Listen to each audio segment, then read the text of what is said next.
नरकों का स्वरूप, नरकों में प्राप्त होने वाली विविध यातनाएं तथा नरकों में गिराने वाले कर्म। गरुड़ ने कहा, हे उपेंद्र, आप मुझे उन नरकों का स्वरूप और भेद बताएं जिनमें जाकर पापी जन अत्यधिक दुख भोगते हैं। श्री भगवान ने कहा, हे अरुण के छोटे भाई गरुड़, नरक तो हजारों की संख्या में है, सभी को विस्तृत रूप में बताना संभव नहीं है, अतः मैं मुख्य मुख्य नरकों को बता रहा हूँ। हे पक्षीराज, तुम मुझसे यह जान लो कि रौरव नामक नरक अन्य सभी की अपेक्षा प्रधान है। झूठी गवाही देने वाला और झूठ बोलने वाला व्यक्ति रौरव नरक में जाता है। इसका विस्तार 2000 योजन है। जांघ भर की गहराई में वहाँ दुस्तर गड्ढा है। दहकते हुए अंगारों से भरा हुआ वह गड्ढा पृथ्वी के समान समतल भूमि जैसा दिखता है। तीव्र अग्नि से वहाँ की भूमि भी तप्तांगार जैसी है। उसमें यम के दूत पापियों को डाल देते हैं। उस जलती हुई अग्नि से संतप्त होकर पापी उसी में इधर उधर भागता है। उसके पैर में छाले पड़ जाते हैं जो फूट कर बहने लगते हैं। रात दिन वह पापी वहाँ पैर उठा उठाकर चलता है। इस प्रकार वह जब 1000 योजन उस नरक का विस्तार पार कर लेता है, तब उसे पाप की शुद्धि के लिए उसी प्रकार के दूसरे नरक में भेजा जाता है। हे पक्षिन, इस प्रकार मैंने तुम्हें रौरव नामक प्रथम नरक की बात बता दी है। अब तुम महारौरव नामक नरक की बात सुनो। यह नरक 5000 योजन में फैला हुआ है। वहाँ की भूमि तांबे के समान वर्ण वाली है। उसके नीचे अग्नि जलती रहती है। वह भूमि विद्युत के प्रभा समान कांतिमान है। देखने में वह पापी जनों को महाभयंकर प्रतीत होती है। यमदूत पापी व्यक्ति के हाथ पैर बांधकर उसे उसी में लुढ़का देते हैं और वह लुढ़कता हुआ उसी में चलता है। मार्ग में कौवा, बगुला, भेड़िया, उल्लूक, मच्छर और बिच्छू आदि जीव जंतु क्रोधातुर होकर उसे खाने के लिए तत्पर रहते हैं। वह उस जलती हुई भूमि एवं भयंकर जीव जंतुओं के आक्रमण से इतना संतप्त हो जाता है कि उसकी बुद्धि ही भ्रष्ट हो जाती है। वह घबराकर चिल्लाने लगता है तथा बार बार उस कष्ट से बेचैन हो उठता है। उसको वहाँ कहीं पर भी शांति नहीं प्राप्त होती। उस प्रकार उस नरक लोक के कष्ट को भोगते हुए पापी के जब हजारों वर्ष बीत जाते हैं, तब कहीं जाकर मुक्ति प्राप्त होती है। इसके बाद जो नरक है उसका नाम है अतिशीत। वह स्वभावतः अत्यंत शीतल है। महारौरव नरक के समान ही उसका भी विस्तार बहुत लंबा है। वह गहन अंधकार से व्याप्त रहता है। असह्य कष्ट देने वाले यमदूतों के द्वारा पापी जन लाकर यहाँ बांध दिए जाते हैं, अतः वे एक दूसरे का आलिंगन करके वहाँ की भयंकर ठंडक से बचने का प्रयास करते हैं। उनके दांतों में कटकटाहट होने लगते हैं। हे पक्षीराज, उनका शरीर वहाँ की उस ठंडक से कांपने लगता है। वहाँ भूख प्यास बहुत अधिक लगती है। इसके अतिरिक्त भी अनेक कष्टों का सामना उन्हें करना पड़ता है। वहाँ हिमखंड का वहन करने वाली वायु चलती है जो शरीर की हड्डियों को तोड़ देती है। वहाँ के प्राणी भूख से त्रस्त होकर मज्जा, रक्त और गल रही हड्डियों का सेवन करते हैं। परस्पर भेंट होने पर वे सभी पापी एक दूसरे का आलिंगन कर भ्रमण करते रहते हैं। इस प्रकार उस तमसाव्रत नरक में मनुष्य को बहुत से कष्ट झेलने पड़ते हैं। हे पक्षीराज, जो व्यक्ति अन्यान्य असंख्य पाप करता है वह इस नरक के अतिरिक्त निरंतर नाम से प्रसिद्ध दूसरे नरक में जाता है। हे खगेंद्र, वहाँ अनवरत कुंभकार के चक्र के समान चक्र चलते रहते हैं, जिनके ऊपर पापी जनों को खड़ा करके यम के अनुचरों के द्वारा अंगुली में स्थित काल सूत्र से उनके शरीर को पैर से लेकर सिरोभाग तक छेदा जाता है, फिर भी उनका प्राणांत नहीं होता है। इसमें शरीर के सैकड़ों भाग टूट टूट कर छिन्न भिन्न हो जाते हैं, पुनः इकट्ठे हो जाते हैं। इसी प्रकार यमदूत पाप कर्मियों को वहाँ हजारों वर्ष तक चक्कर लगवाते रहते हैं। जब सभी पापों का विनाश हो जाता है, तब कहीं जाकर उन्हें उस नरक से मुक्ति प्राप्त होती है। अप्रतिष्ठ नाम का एक अन्य नरक है। वहाँ जाने वाले प्राणी असह दुख का भोग भोगते हैं। वहाँ पाप कर्मियों के दुख के हेतु भूत चक्र और रहट लगे रहते हैं। जब तक हजारों वर्ष पूरे नहीं हो जाते, तब तक वह रुकता नहीं। जो लोग उस चक्र में बांधे जाते हैं, वे जल के घट के भांति उस पर घूमते रहते हैं। पुनः रक्त का वमन करते हुए उनके आते मुख की ओर बाहर आ जाती है और नेत्र आंतों में घुस जाते हैं। प्राणियों को वहाँ जो दुख प्राप्त होते हैं, वे बड़े ही कष्टकारी हैं। हे गरुड़, अब असिपत्र वन नामक दूसरे नरक के विषय में सुनो। यह नरक 1000 योजन में फैला हुआ है। इसकी संपूर्ण भूमि अग्नि से व्याप्त होने के कारण अहरनिश जलती रहती है। इस भयंकर नरक में 7 सूर्य अपनी सहस्त्र रश्मियों के साथ सदैव तपते रहते हैं, जिनके संताप से वहाँ के पापी हर क्षण जलते ही रहते हैं। इसी नरक के मध्य 1/4 भाग में शीतस्य नग्धपत्र नाम का वन है। हे पक्षी श्रेष्ठ, उसमें वृक्षों से टूटकर गिरे फल और पत्तों के ढेर लगे रहते हैं। मांसाहारी बलवान कुत्ते उसमें विचरण करते रहते हैं। वे बड़े बड़े मुख वाले, बड़े बड़े दांतों वाले तथा व्याघ्र की तरह महाबलवान हैं। अत्यंत शीत एवं छाया से व्याप्त उस नरक को देखकर भूख प्यास से पीड़ित प्राणी दुखी होकर करुण क्रंदन करते हुए वहां जाते हैं।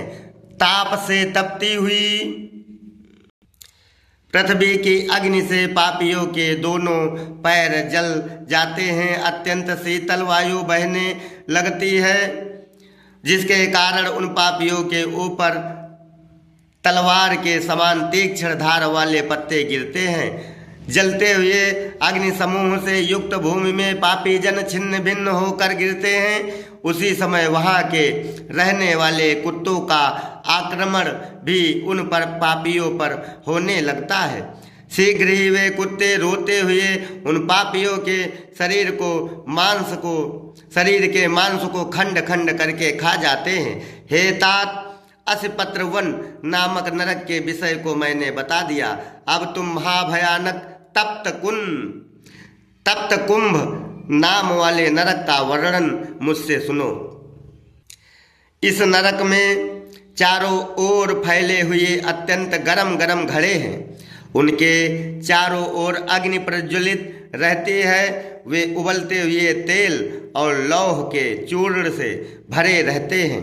पापियों को ले जाकर उन्हीं में औंधे मुख डाल दिया जाता है। गलती हुई मज्जा रूपी जल से युक्त उसी में फूटते हुए अंगों वाले पापी काढ़ा के समान बना दिए जाते हैं। तदंतर भयंकर यमदूत नुकीले हथियारों से उन पापियों की खोपड़ी, आंखों तथा हड्डियों को छेद छेद कर नष्ट करते हैं। गिद्ध बड़ी तेजी से वहां आकर उन पर झपट्टा मारते हैं, उन उबलते हुए पापियों को अपनी चोंच से खींचते हैं और फिर उसी में छोड़ देते हैं। उसके बाद यमदूत उन पापियों के सिर, स्नायु, द्रवीभूत मांस, त्वचा आदि को जल्दी जल्दी करछुल से उसी तेल में घुमाते हुए उन महापापियों को काढ़ा बना डालते हैं। हे पक्षिन, यह तप्त कुंभ जैसा है, इस बात को विस्तार पूर्वक मैंने तुम्हें बता दिया। सबसे पहले नरक को रौरव और दूसरे उसके बाद वाले को महारौरव नरक कहा जाता है। तीसरे नरक का नाम अतिशीत एवं चौथे नरक का नाम निक्रंतन है। पांचवा नरक अप्रतिष्ठ, छठा असिपत्र वन एवं सातवां तप्त कुंभ है। इस प्रकार ये 7 प्रधान नरक हैं। अन्य भी बहुत से नरक सुने जाते हैं जिनमें पापी अपने कर्मों के अनुसार जाते हैं, यथा रोध, सूकर, ताल, तप्त कुंभ, महाज्वाल, सबल, विमोहन, कृमि, कृमिभक्ष, लालाभक्ष, विसंजन, अधासिर, पी पूय वह, रुधिरांध्र, बिड भुज, वैतरणी, असिपत्रवन, अग्निज्वाल, महुआ, घोर, संदस, अभोजन, तमस, कालसूत्र, लौह, तापी, अविद, अप्रतिष्ठित तथा अवीच आदि ये सभी नरक यम के राज्य में स्थित हैं। पापी जन पृथक पृथक रूप से उनमें जाकर गिरते हैं। रौरव आदि सभी नरकों की अवस्थित इस पृथ्वी लोक से नीचे मानी गई है। जो मनुष्य गौ की हत्या, भ्रूण हत्या और आग लगाने का दुष्कर्म करता है वह रोध नामक नरक में गिरता है। जो ब्रह्मघाती, मद्यपी तथा सोने की चोरी करता है वह सूकर नाम के नरक में गिरता है। क्षत्रिय और वैश्य की हत्या करने वाला ताल नाम नरक में जाता है। जो मनुष्य ब्रह्म हत्या एवं गुरु पत्नी तथा बहन के साथ सहवास करने की दुष्चेष्टा करता है वह तप्त कुंभ नामक नरक में जाता है। जो असत्य संभाषण करने वाले राजपुरुष हैं उनको भी उक्त नरक की भांति ही प्राप्ति होती है। जो प्राणी निषिद्ध पदार्थों का विक्रेता, मदिरा का व्यापारी है तथा स्वामी भक्त सेवक का परित्याग करता है वह तप्त लौह नामक नरक को प्राप्त करता है। जो व्यक्ति कन्या या पुत्र वधू के साथ सहवास करने वाला है, जो वेद विक्रेता और वेद निंदक है वह अंत में महाज्वाल नामक नरक का वासी होता है। जो गुरु का अपमान करता है, शब्द बाण से उन पर प्रहार करता है तथा आगम्या स्त्री के साथ मैथुन करता है वह सबल नामक नरक में जाता है। शौर्य प्रदर्शन में जो वीर मर्यादा का परित्याग करता है वह विमोहन नामक नरक में जाता है। जो दूसरे का अनिष्ट करता है उसे कृमिभक्ष नामक नरक की प्राप्ति होती है। देवता और ब्राह्मण से द्वेष रखने वाला प्राणी लालाभक्ष नरक में जाता है। जो पराई धरोहर का अपहरता है तथा जो बाग बगीचे में आग लगाता है उसे विसंजन नामक नरक की प्राप्ति होती है। जो मनुष्य असत्य पात्र से दान लेता है तथा असत प्रतिग्रह लेने वाले आयाज्य याजक और जो नक्षत्र के जीव को पार्जन करता है वह मनुष्य अधासिर नरक में जाता है। जो मदिरा, मांस आदि पदार्थों का विक्रेता है वह पूय वह नामक घोर नरक में गिरता है। जो कुक्कुट, बिल्ली, सुअर, पक्षी, मृग, भेड़ को बांधता है वह भी उसी प्रकार के नरक में जाता है।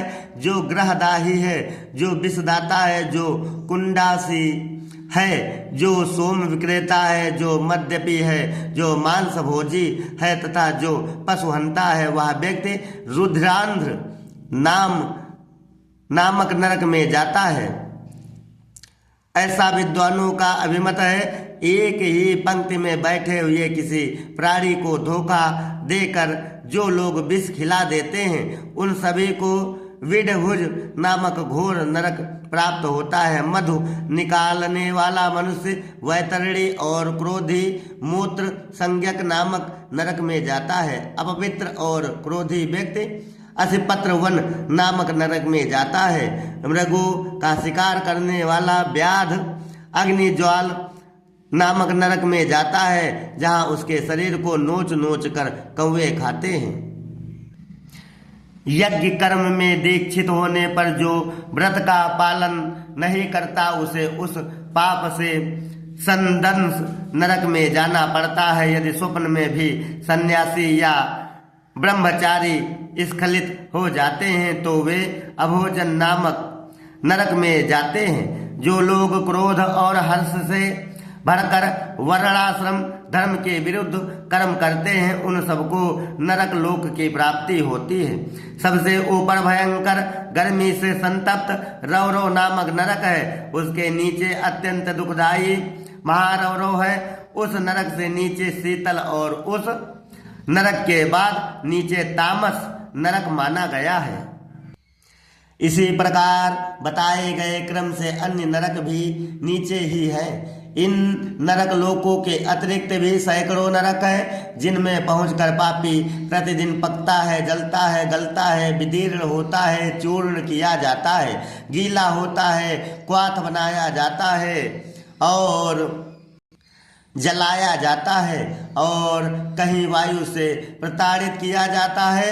ऐसे नरकों में एक दिन 100 वर्ष के समान होता है।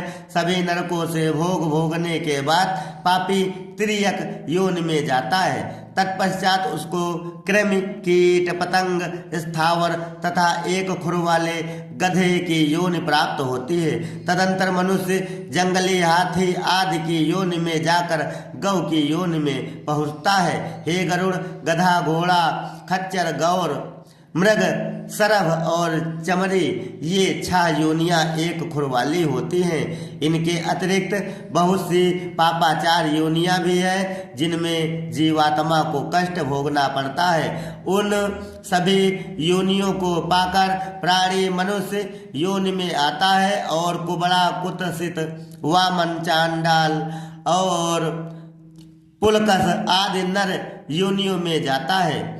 अवशिष्ट पाप पुण्य से समन्वित जीव बार बार गर्भ में जाता है और मृत्यु को प्राप्त होता है। उन सभी पापों को समाप्त होने जाने के बाद प्राणी को शूद्र, वैश्य तथा क्षत्रिय आदि की आरोहिणी योनि प्राप्त होती है।